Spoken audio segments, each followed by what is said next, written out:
અને માતાજીએ ખૂબ સરસ વાત કરેલી કેવી કે આપણને ખબર હોવી જોઈએ કે આપણે ક્યાં બેસવું, કોના ભેગું બેસવું અને કેટલું બેસવું. મારા બાપ મેલડી તમને રાજા કરીને ફેરવે પછી રાજાને ખબર હોવી જોઈએ કે રાજાને ક્યાં બેસવું ભાઈ.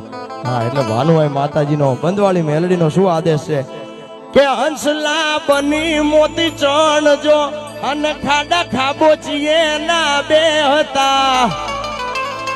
હંસલા હોય ને ખબર પડવી જોઈએ મારા બાપ કે તો મોતીનો ચારો કરે, ખાડા ખાબોચીએ ન બેહાય.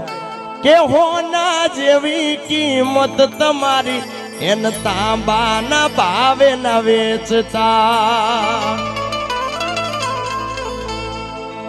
અને આટલું રાખજો અને બીજું કેટલું રાખજો કે વટ દીધો છે મેં મેલડી માથું ઊંચું રાખી ફરજો.